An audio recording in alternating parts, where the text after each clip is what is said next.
Assalamu alaikum, my dear cadets. I welcome you all.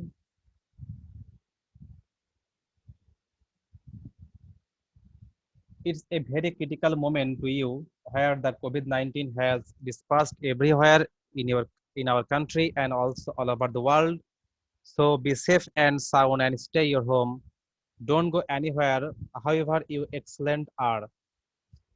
I am Mohammad Ashik Rahman, lecturer in chemistry at Borishal Cadet College.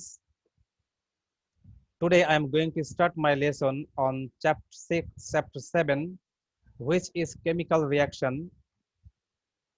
The topic which you will be taught today is the concept of electron transfer reaction. By the end of this lesson, cadets, you will be able to explain redox reaction, non-redox reaction, and finally, you will be able to apply this reaction in real life.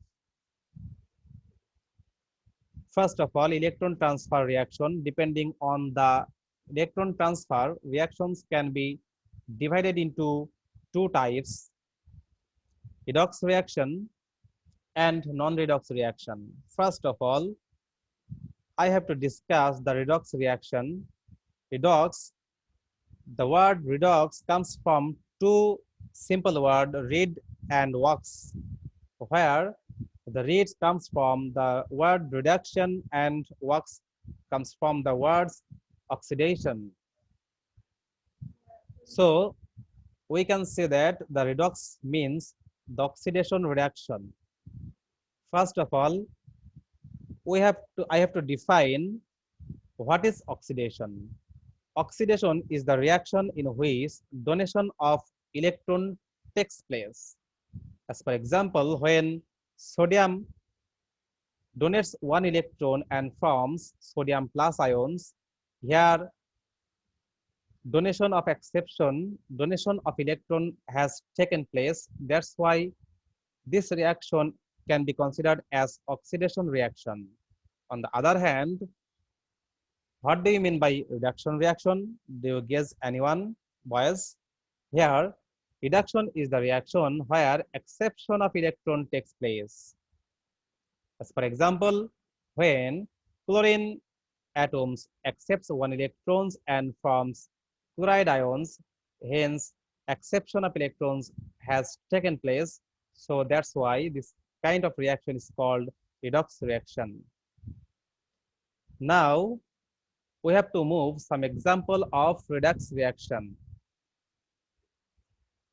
First of all, consider the following reaction where production of sodium chloride takes place by the reaction between sodium and chlorine molecule. Here you see that in reactants, the oxidation number of sodium is 0, and in products, it will be converted as +1. That's why here donation of electrons has taken place. That's why this kind of reaction is called oxidation. In another one, here you see that in reactant, the oxidation number of chlorine is 0 also, and in product, it will be converted as -1. That's why here exception of electron has taken place. That's why this kind of reaction is called redox reaction. That means a reduction reaction. So we can write oxidation half reaction as this type of reaction, and reduction half reaction can be written as this type of reaction. So ultimately, finally, we concluded here the redox reaction will be sodium and plus chlorine equals to sodium chloride. Alternatively, it can be also expressed as this following way.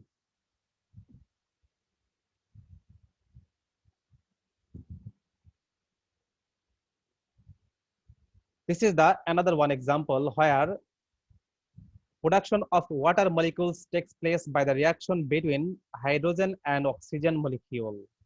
Here you see that in reactant, the oxidation number of hydrogen is 0 and oxidation number of hydrogen is +1 in product. Here, donation of electrons has taken place. That's why it is considered as oxidation reaction. In another one, here you see that the oxidation number of oxygen is 0 in reactant and it will be converted as -2 in product. Here, exception of electron takes place. So it can be converted, it can be considered as reduction reaction. So we can write oxidation half reaction in this way and reduction half reaction in this way. So the redox reaction will be this way. Alternatively, it can be also can be represented as the following way.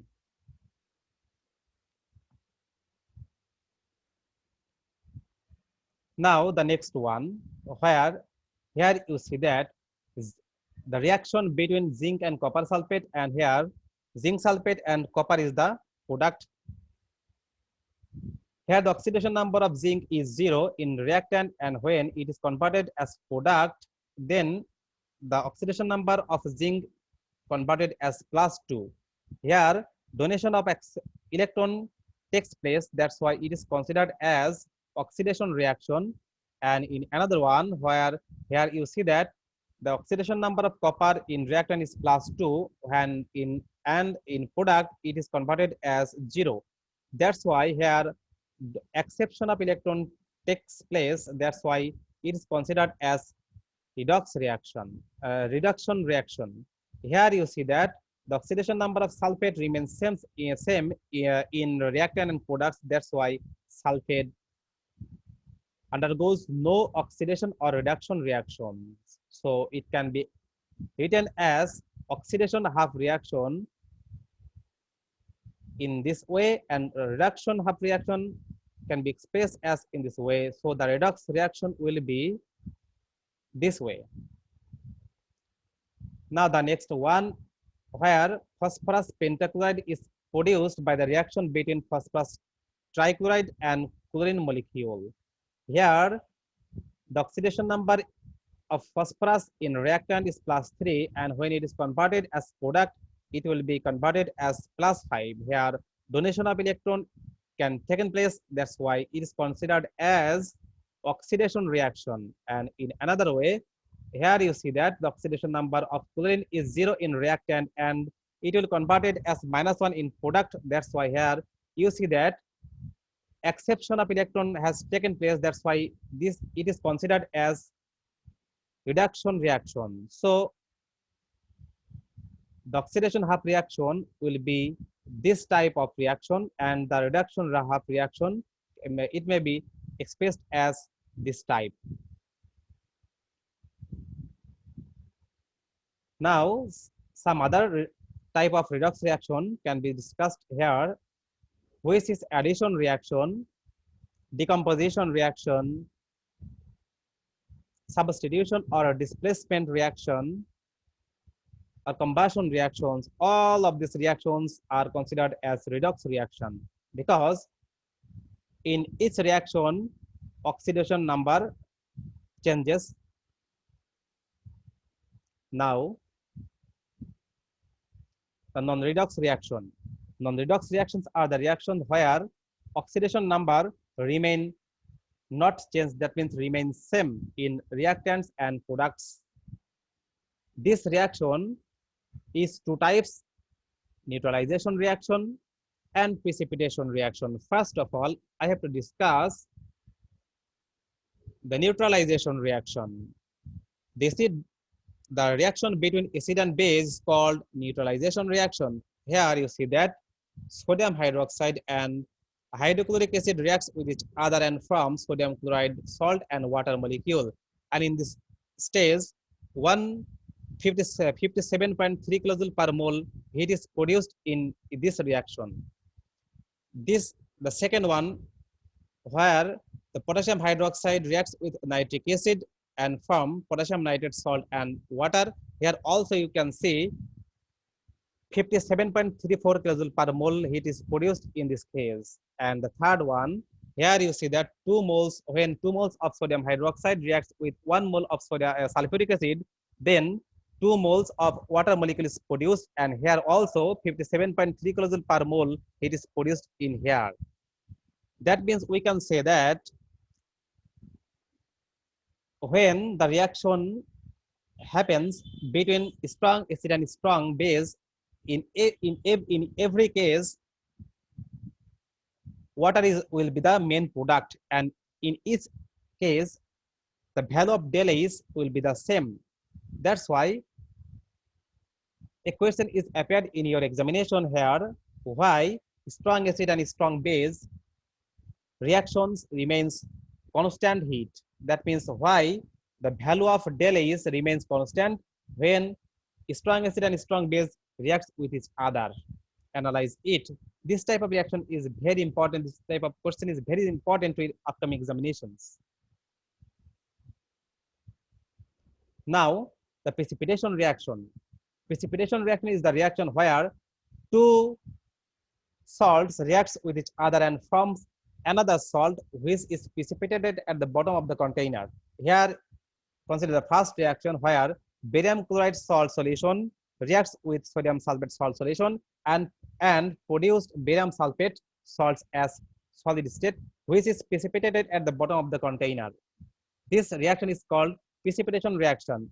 The another example is here where silver nitrate solution reacts with sodium mixed with sodium chloride solution and silver chloride uh, salt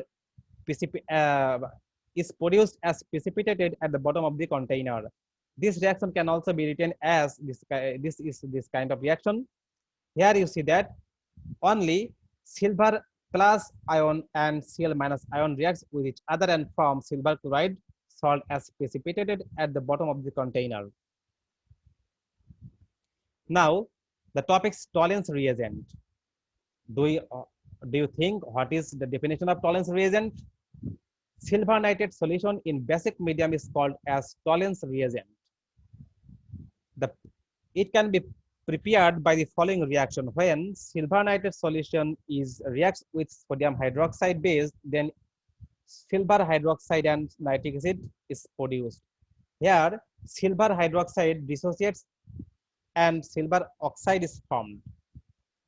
Next, the silver oxide reacts with ammonia solution and produced this type of compound which is named diamine silver hydroxide solution, which is known as tolerance reagent. This reagent is very important to identify, that means to differentiate between aldehyde and ketone compound. When any aldehyde compound, that means when this is ethanol compound, when ethanol or any aldehyde compound reacts with tolerance reagent, then silver mirror precipitates is produced at the side or at the bottom of the test tube. But when ketone reacts with tolerance reagent, no silver mirror is produced in this case. That's why we can differentiate between aldehyde and ketone by using tolerance reagent. Now, I have to discuss some special reactions. Hydrolysis reaction. In this case, water is hydrolyzed. As for example, when aluminum chloride is hydrolyzed with water, then aluminum hydroxide and hydrochloric acid is produced. Here you see that aluminum hydroxide is produced as solid state. That's why it doesn't gives any dissociation form. That's why this medium is acidic medium. Now the hydration reaction. In this case, water didn't hydrolyze with each other, just add with another compound. Here some of the reaction is given below. Now isomerization reaction. Here this is the reaction in where a number of atoms rearrange with each other and form a different compound. Here you see that when ammonium cyanide rearrange with each other and form a different compound which is known as urea. Here these two compounds have the different properties with each other. Next, the polymerization reaction. Polymerization reaction is the reaction where polymer is produced by the reaction between many numbers of monomer molecules. Here, you see that this is the formula of vinyl chloride. When a many number of vinyl chloride reacts with each other in presence of high temperature and pressure, it forms polyvinyl chloride, which is the reaction is polymerization reaction. Now some chemical reactions that happen in your real life situation. First of all, the rust formation.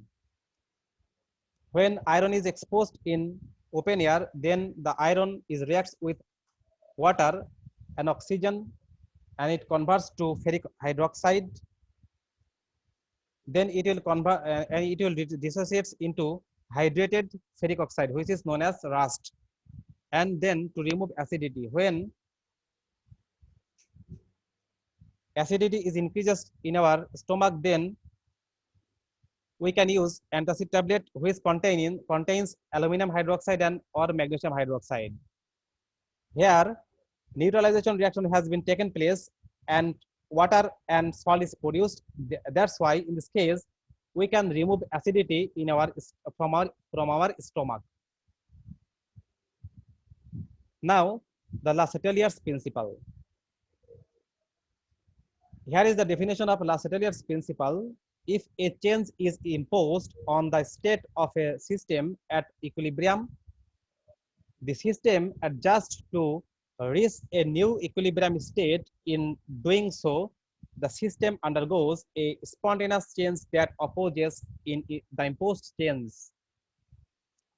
Now, using the Le Chatelier's principle with a change of concentration, suppose you have an equilibrium established between four substances A, B, C, and D.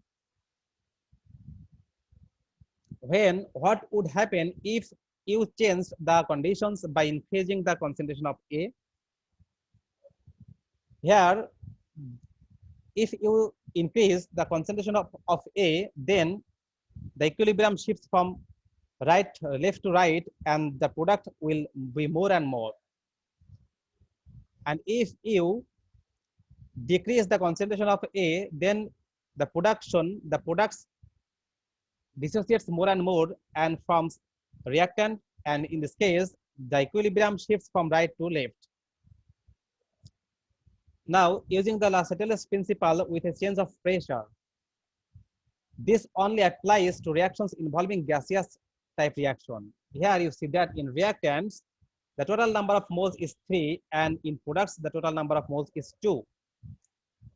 So if we apply pressure in this case, the reaction moves from left to right, and the product will be more and more, and the equilibrium shifts from left to right. So think about it. What happens if there are the same number of molecules on both sides of the equilibrium reaction?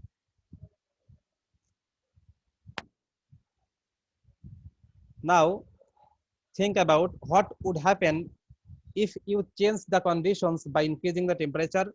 Consider the following exothermic reactions, where if you increase the temperature, in this case, then the products dissociates more and more and increases the reactants, and in this case, the position of equilibrium moves from right to left. And if you decrease the temperature, in this case, here the equilibrium position moves from left to right, so products will be more and more increases. Now the application of the Le Chatelier's principle. This is the Haber-Bosch process. In Haber-Bosch process, liquid ammonia is produced by the reaction between nitrogen and hydrogen in presence of 400 degrees to 450 degrees Celsius and 200 degree atmospheric pressure in presence of iron catalyst. So some findings of this lesson is appeared here.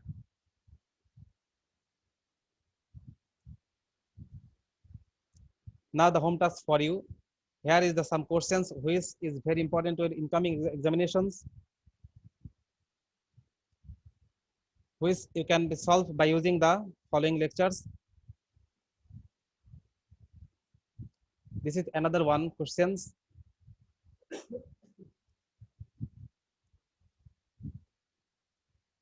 And finally, you have to solve a creative question here.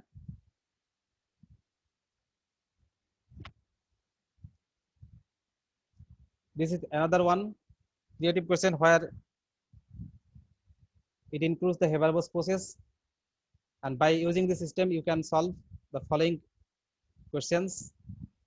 Okay, boys. I'd like to conclude here. Be safe and sound and stay at home. Thank you and thank you all.